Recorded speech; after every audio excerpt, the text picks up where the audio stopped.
Yes, today's the first hour or the first session will be on the house of refuge, overcoming the strong man's house. Because when we begin to speak on prayer governance or spiritual warfare, we are far too, too mindful of the evil, but we better be mindful of the good that God has created in the church. Matthew 16, Jesus said, gates of Hades cannot withstand the Church of Jesus Christ. Shall we make that confession? Gates of Hades cannot prevail against the Church of Jesus Christ. And he promised that the Church of Jesus Christ will overcome the gates of Hades in any work field, any nation, any locality. So strong man and his house has to do with the gates he occupies. And we are there to, the Church of Jesus Christ is there to dispossess him of his illegal occupation. He's an illegal squatter. You understand these terms I'm using? He has no right to occupy what he is occupying. And the problem started in the Garden of Eden, as we know, when Adam and Eve allowed him to, evil one, to occupy what they should occupy. That's where the problem started. So they forfeited their right to govern, rule, possess. Genesis 1:28, be fruitful. You are taking notes, isn't it? Yeah. I'll go slow so that what you write, you remember. What you see on the pixel screen, you don't remember. Yeah. What you hear also, you remember less. What you write, you remember. So we will try to get back to writing. And it's okay to copy on your computer, but you will remember less. So what you study online, take down notes also later. Incidentally, I was head of pharmacology in the medical faculty. So my last 10 years research has been on the effect of the pixel screen on the brain, memory, curriculum, career, choices, sleep, study patterns. You're getting uncomfortable, isn't it? Yeah. So anyway, so just in passing, I said as much as possible to write. So we have told all girls in our assemblies, if a boy sends a WhatsApp and a proposal and a message of love, don't believe it, he will forget it. If he gives it in handwriting, take it seriously. I mean, the context in Malaysia may be different, but okay. Yeah. Are you used to humor or you want to be very serious? Humor is okay. Okay, yeah? Okay, all right. Yes, so we are in the context of what gave the gates over to the enemy. Recover all your assets for your kids, mother of all wars, winner keeps it all. Luke 11:21, when a strong man fully armed guards his own house, his possessions are undisturbed. How did this house become his own house? Because of the forfeiture by Adam and Eve of what God gave them. Can we show a little hands up and understanding here? I keep asking for your impression of what, your expression of what I'm saying, because expression deepens the impression. Are you following? Expression deepens the impression. So this is not only a mental study, there'll be knowledge, but this has to be impartation you live with. Otherwise it's time wasted. Yeah. Shake your head, smile, say satay or whatever you like to say, yes. So when a strong man fully armed guards his own house, how did this become this illegal squatter's house? You understand the term illegal squatter? There's a proper owner and there's a fellow who comes, pays rent 1 month, and then he doesn't pay any rent and you didn't take any notice of it, and then later he says, this is my house, I'm not going. So a court case begins. So the court case began when Adam and Eve forfeited and Genesis 1:28 stopped happening. What is Genesis 1:28? Be fruitful, multiply. You can get stuck in any one of those areas, bearing initial fruit, and then getting stuck without multiplying. And how do you multiply? You increase your fruit, and you increase others like you who bear fruit for Christ, isn't it? So we are born again to belong again in God's community, God's church, and we are born again to beget others into Christ. So these are some language terms I always use. So as we go on, we have to do this together for 8 hours, so we are stuck with it. We better learn to like each other from the beginning. I may use some phraseology that you are not familiar with, but we will get to know what I mean. So, born again to belong again in God's family. You can't be isolated Christians. You have to belong in a family, because that's one of the strongholds devil uses. I will, while going through the slides, I will parallel go through Genesis 1, 2 and 3, which is a book of pathology. In medicine, pathology is how diseases begin. Etiology is the cause. Pathogenesis is how it happened.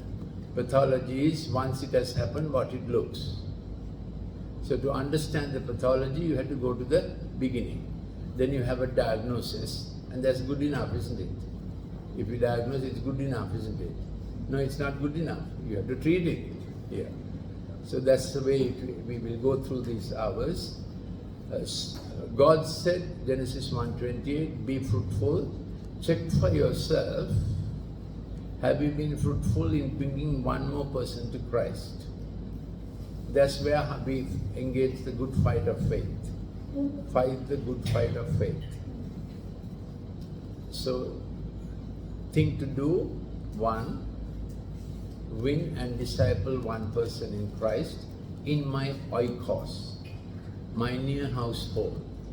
And my near household may be, you keep adding notes, huh? My near household will be my relatives, my friends, schoolmates, workmates, neighborhood. You have to write either on the computer or on the book. I prefer the book, but if you have a computer and you are used to writing on it, that's okay. So that's your working neighborhood. Neighbors, work neighborhood, relatives neighborhood. Oikos comes from Acts 16:21. Thou shalt be saved and thy household. So we want to occupy our household and dispossess the enemy from the gates of our household. Shall we say together, I am going to dispossess the enemy in Jesus' name out of all the gates of my household. So you have to confess what I am saying, because expression deepens the impression. You get what you speak. You don't get what I speak. I get what I speak. But you have to get what you speak. Because we believe best our voice. And we like best our voice. So we remember best our voice. Are you following my learning principles? Yeah. So you have to speak out what I am saying. So is there any area in your life you feel you're disgruntled with fruit? What's that area? Relationships, health. So I'm looking at the effects that strongholds will have on you. I'm making this lesson practical, personal, so that you'll be empowered to apply it by afternoon on yourself and on one more person. What are the areas you feel you're not fruitful or fruitless, or fruit came and they fell down before it came to fruition, so to say. Fruit is not only for eating, but for the seed also for the next generation. So you give a push to your neighbor and say, give a push here. Fruit is not only for eating, but for a seed for the next generation. You don't get it till you push someone. Okay, again you push someone. Fruit is not only for eating, but the seed that will produce the next generation. Shall we say Amen? Shall we say Hallelujah? Yeah. Shall we push someone? No, can't. Okay. So check in your life, where are you not satisfied with fruit? Evangelism fruit, winning someone to Christ, relationship fruit. Is there peace in all your boundaries and in your relationships? Health, wealth, that's a good fruit we can have. Enough to for our life, enough to share with another, and next generation. God thought next generation at the very beginning. So human society He sustains for next generation. So if abortions are more than live births, God may think the world shouldn't go on. What do you think? If abortions are more than live births, God may think, I created the world for fruitfulness, for next generations, and these fellows are destroying the next generation with abortion. Abortion is murder from day one, you know that. So when a sperm meets the ovum in the fallopian tube, and a zygote is made, first cell, there's a genome that has never been. It's a new position. Father and mother will give the cells, but once the common cell is formed, which is going to become a live birth, that is God's possession. So some methods of contraception will also destroy the zygote. Those methods of contraception Christians should not take on. Okay? That's not the topic today, but I'm just telling you how many things we may be involved in unknowingly that's producing ill effects in our life. That's the point I'm making. Yeah. So we want to be fruitful in every way, and we want to bear fruit till there are seeds for another generation to sprout up. Be fruitful. So multiplication comes by our fruit increasing, deeper roots, higher growth, more branches. Agreed? Yeah. And bearing fruit so that another seed, another generation is how you really multiply. So be fruitful, multiply. What's the third one? God said in Genesis 1:28. Multiplication. Yeah, the second one is multiplication. Third one is fill and fulfill your given inheritance. So if you don't occupy your given terra firma, that is plot, your plot, you will feel frustrated to begin with. And then enemies will occupy what you have not occupied. What you occupy with good fruit, good planting, enemies can't come. Correct? So check how you feel about your life portion. I can see some of you are 60, some people are about 70. I'm just 50 plus. Yeah. After 50, I stopped counting years. Now I count in months. So I'm 50 plus 240 months. So anyway, so check your portion and whether it is full with satisfaction. 1 Timothy 6:6, godliness with contentment is great gain. Godliness with contentment is great gain. So that defines four kinds of people.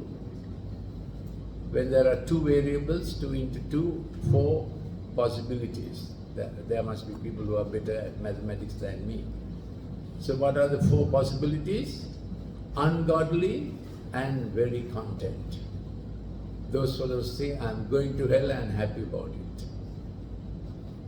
Yeah, have you met people like that? Yeah. So they are still not thinking of Christ. But thank God the second kind is ungodly and discontent. So all your relatives and friends, you must watch the point because of your praying. when they become discontent with their ungodliness. They are ready to receive Christ. So don't give up on them. A day will arrive because of your prayer. They are ungodly, but because of your prayer, they will get discontent and say, how can we come to Christ? Third kind is the contradiction, godly and discontent. How many of you want to have such people in your church? Godly and discontent. Now, can you make your face look better? I will think you're that kind. Okay. Now, smile the best you know. Yeah. Thank you. Thank you. Okay. I think we are reasonably content. Yeah. Pardon? Yeah. Third kind is godly and discontent. It's a contradiction, isn't it? Yeah. Of course, we go through trials, travails. During certain times, we may lose our peace, righteousness, peace, and joy in the Holy Ghost. Kingdom of God is not satay and dumpling. What do you call that thing that comes like a ball? The Chinese thing. Dump. Yeah. I have eaten so many things for this 6 meals. I forget. So kingdom of God is not food and drink, but righteousness, peace, and joy in the Holy Ghost.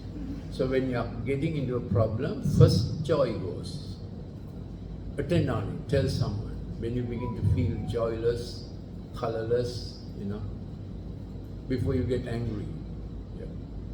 Looking at your faces, some of you get angry easily.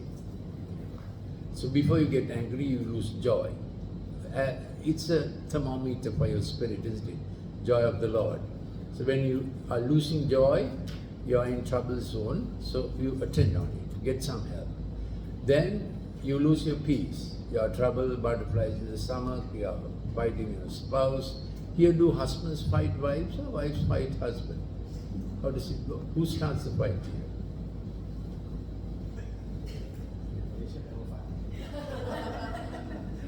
No, I think Chinese, the wife starts the fight. Malays, I think the husband starts the fight. I'm outside this room. These are my thoughts, but these are not biblical, these are just my thoughts. Yeah. So keep your boundaries and check in your portion of life that God has given you what is not filled. Because the Lord's Prayer is tied up with a portion of earth, isn't it? Shall we say the Lord's Prayer together? Our Father, who art in heaven, hallowed be thy name, which means let your name be honored in all I do. Let your name be holy. Let all I do belong to you. Let all I do, may it be possible for you to own. All the music I listen, let it be possible for you to own. All the lyrics of the songs I listen, let it be possible for you to sing with me. All the posts on the Instagram or Facebook or Snapchat that I agree with, may it be possible for you to agree with. Are you getting it? Is it really getting under your skin? Am I troubling you this morning? Ayyo. My whole intention is to trouble you. What am I saying? When we say the Lord's Prayer, I'm on the third point of fulfill your portion. When we say the Lord's Prayer, everything about me, what I see, what I speak, what I hear, what I believe, what I practice, He must be able to fully own. Then in my space, kingdom comes. And then my space increases. I first occupy my space. No infiltrations, no invasions, no aggressions. I have fully occupied my space. And my space begins to influence, pervade other people's spaces, workplaces, thought spaces, financial spaces, relational spaces. If I were you, I'll be writing down. Thought spaces, work spaces, relational spaces, wealth places. Anything else you want to add? Relational spaces. Yeah, family, relational, family space, big one. Yeah, spiritual spaces. So you can see that if we don't occupy, they become strongholds for another. When we occupy, they become God's stronghold. They become a house of refuge, isn't it? Yes.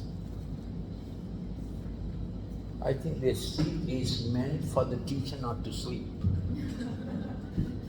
I have sat on many kinds of seats, never one like this anyway. Yeah. So that's okay.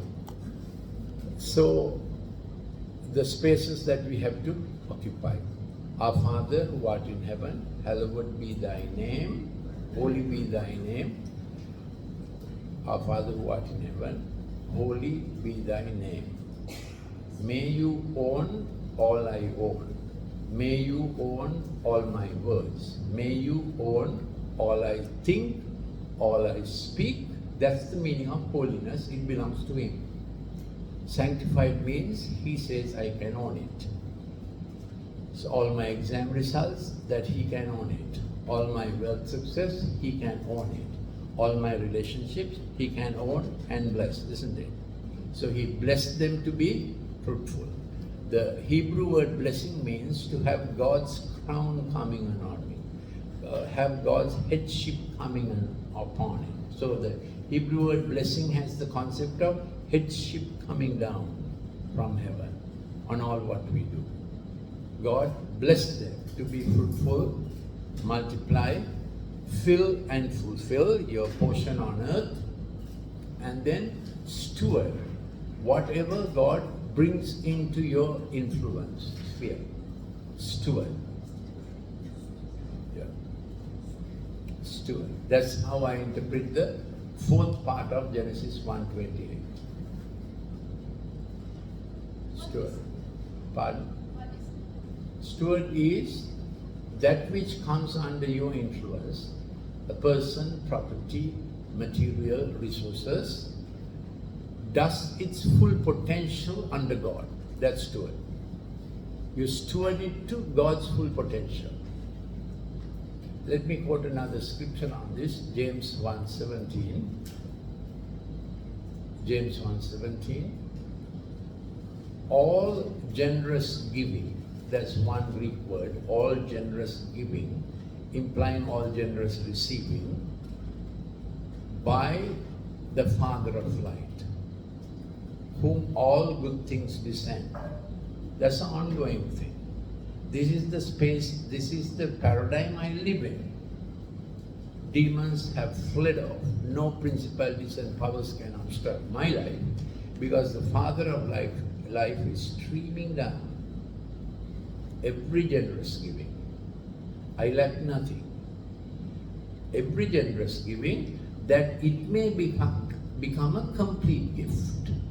So we are not only receivers of a giving, but we are being transformed into full potential gift and giver. So that's the disconnection. We get a lot of giving, God is generous, we get a lot of giving from our parents, our teachers, our pastors, whatever, but all the receiving of the giving is now transforming into a completed gift. That's James 1:17. Under the benevolence of the Father in heaven. Okay? Nothing can violate that. No demons can come in between. No principalities and powers when I live this life. So what am I doing? This is my idea of a brief introduction for a session. Brief introduction, isn't it? Tell your neighbor, Colombo has a very different idea of brief. So every good giving you have received is being transformed into a completed gift, perfect gift, about which you are so fulfilled, and then at each stage you become a giver of the benevolence you received. You become a benefactor. I have always something to give my little sister, what I learned, isn't it? You may be grade 7, So you're already helping your little sister at grade 3, at all stages. The generous giving immediately translates to a completed gift. So this is the paradigm we are living in, receiving to give.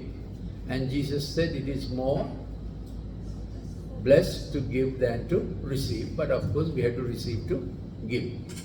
So this is true in all relationships, parental son, master servant, pastor flock, what else? Teacher student, government and the governed. All these rulerships ought to be operating in this God paradigm of receiving to give. Beneficiary becoming a benefactor. Beneficiary is one who receives, becoming a benefactor. When these things don't happen, evil one occupies the gaps, the spaces Christians didn't occupy. That's the problem.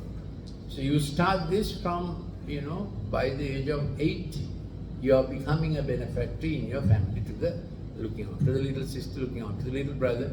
We must develop this family culture in an increasingly isolating world, isn't it? Those days, fellows became selfish at just before marriage. Then marriage came, thank God for marriage. Marriage was God's remedy to keep people selfless and sacrificing and giving of themselves to another more than to themselves. You have heard this marriage, is it? Is this the definition of marriage in Malaysia? No? God help Malaysia. Yeah. So marriage was obviously God's antidote, that you consider the other better than yourself, more than yourself, and giving of yourself. So how did you propose to your husband, or how did your husband propose to you? Give yourself to me. Yeah, just to wake yourself up, okay? Or did he say, I give you this bunch of roses, I give you this excellent chocolate, I give you this Ceylon tea. You know, our tea is the best in the world? Yes. Did you know our cinnamon is the best in the world? Yes. Did you know cinnamon was taken to Solomon's temple from Sri Lanka? Yeah. So we are quite an ancient nation, and cinnamon has been, being taken for those purposes. Yeah. Also, they took 1 Kings 10, I think. They took peacocks from Sri Lanka. They took ivory from Sri Lanka and precious stones from Sri Lanka. Because in the original, the language used for those items is our ancient language. Did you understand? Yeah. So cinnamon is called kakunnama. That's the old word for cinnamon, which is in the original because they didn't have a word of their own for that. I think it's 1 Kings 10, the stuff. And we had a lot of ivory and a lot of elephants.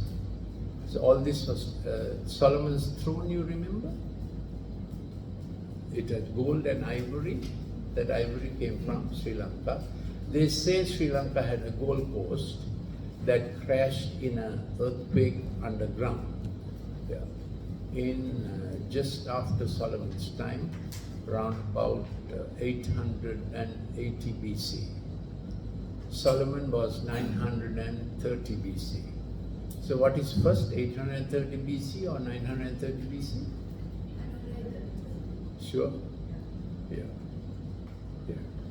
But young people are not so sure when you talk BC. It doesn't matter. Let's get back to the topic. So we are at steward, that everything under your hand, in your space, a student, a child, a daughter, a plot of land, or a brain ability, study ability, everything under your hand, you are stewarding for God's best potential, generous giving, becoming a completed gift. Shall we give a clap for God's idea? This is how we overcome. This is how we occupy, so that devil doesn't have strongholds. God has strongholds in commerce, in politics, in medicine, in law, in whatever other field of enterprise, God owns the stronghold. God's stronghold is strong. How God does things. All gates occupied by God's people. That's the kingdom come that we are praying for, we are living for, we are acting for, we are gearing up for. They're not theory, they're day-to-day activity where we live, isn't it? So in the Lord's Prayer, our Father which art in heaven, hallowed be thy name in all I do. Thy kingdom come on my patch of earth.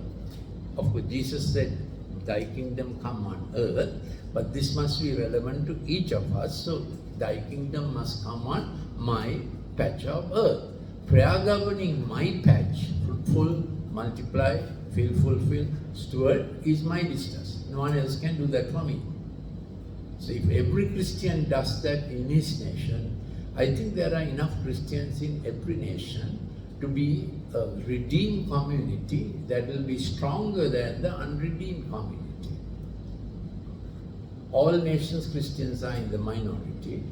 Highest percentage may be in South Korea. Though they are now having difficulties with the younger generation, highest percentage may be South Korea. But God's provision is that there's enough redeemed. If they occupy their spaces fully with God, nation will begin to feel the redeeming effect.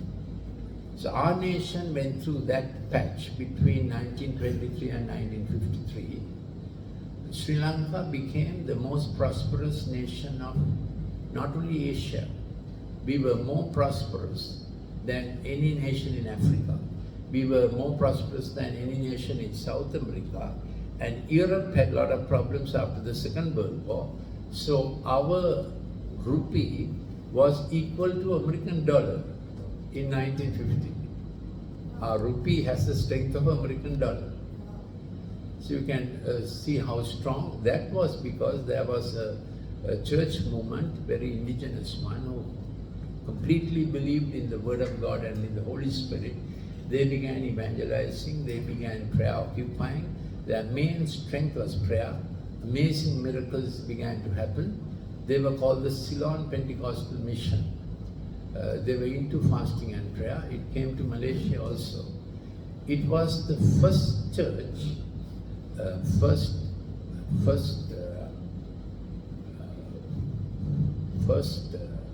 third world church, so to say, to send out missionaries of their own land to other churches, other nations. So they established 470 churches in other nations of the world, many of them in India. They were so missionary giving, filled with the Holy Spirit. So in that 30 years, in 1923 we were in trouble. British could not govern us. There were riots between Sinhalese and Muslim and all kinds of riots. But the spread of the Christian spiritual influence in the heavenly places, and their people also occupied good positions in government and professions. By 1950, we had become the Asia's #1, and it was so strong in our economy. Then we started our collapse, because in 1956 we got a prime minister who was born into a Christian family, Anglican family, denied his faith, adopted state religion, and reneged completely. It's a strange thing how from being such a top nation in education and everything, we began to slide so fast. We had ethnic trouble, religious trouble, and that has defined us so far, isn't it? If you think of Sri Lanka, you will say, beautiful, troubled. That's how people think of Sri Lanka, isn't it? Always you will ask a Sri Lankan if you meet, is it safe to come to that country? Correct? Yeah, because that's the reputation we have gathered. We are very sad about it, but God is still on the throne in the lives of His people. So God only needs a footstool that His throne may come. We'll do that. So after this brief introduction, have you understood? The fifth one is dominion. Be blessed to be fruitful, multiply, fill and fulfill, steward everything for God's best. Amen.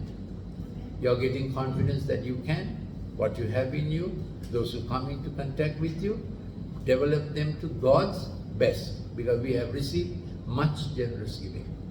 And the third one is dominion.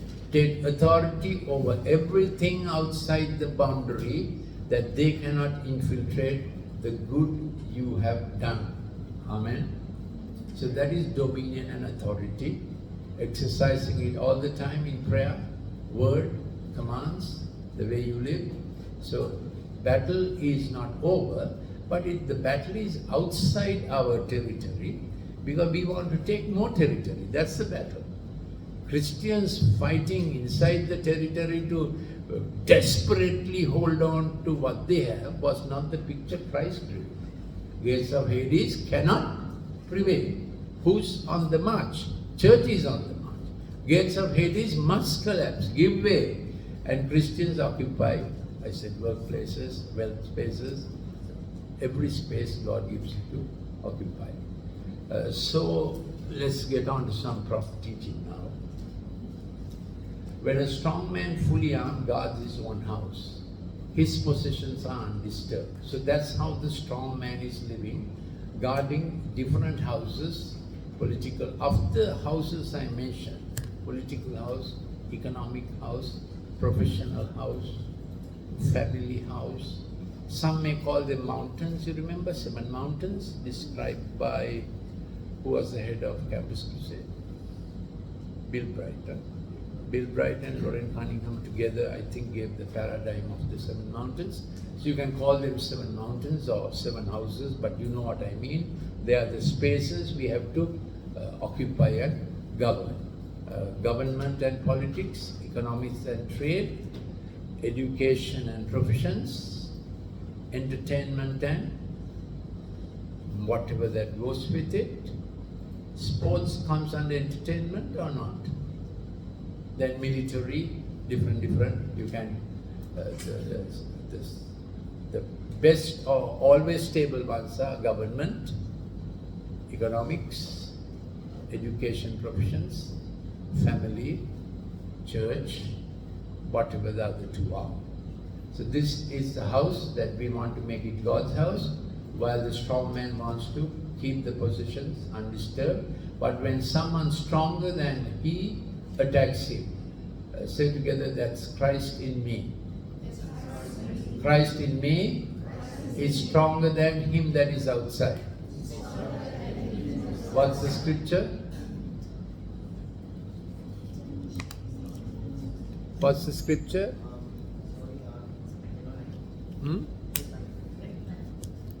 Big one?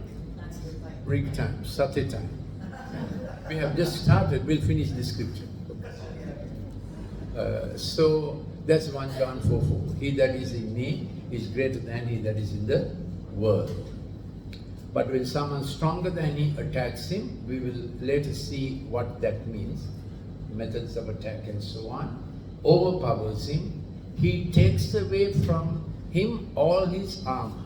Now the strong man has given to his victims his armor. Entertainment to one, anger to one, wounds to another. Do you get what I mean? What his army is like? We have taken it on. And so my headache, have you said my headache has come again? My migraine has come again. I am irritable bowel syndrome. You know, you own your diseases. My arthritis has come again. Some people talk like that. Now, those are spirits of infirmity. They must be driven out. They are not mine. They are aliens. They must be driven out. I just gave you one area that the enemy says, take my weapons, take my ideas, take my thoughts, isn't it? Yeah. Take my TikTok. Did I say something wrong? Slip on the tongue? Okay. But when someone attacks him, overpowers him, he takes away from him all his armor. So our warfare is to encourage people to have meekness rather than anger, godly sorrow rather than resistance, isn't it? Purity rather than lust. So we substitute with God's armor and disarm the powers by taking that armament out of the lives of people. Did you understand that? Demons can hold only if people are armed. So when Christ disarms people, and the gospel disarms people, and when the ambassadors of the gospel go and disarm people, Satan loses holding ground. Shall we vote on that? Yes, I understood. Shall we say that together? When the gospel disarms people, Satan loses holding ground. So don't shout at principalities and powers up there, but work to disarm people. Then their grip goes away.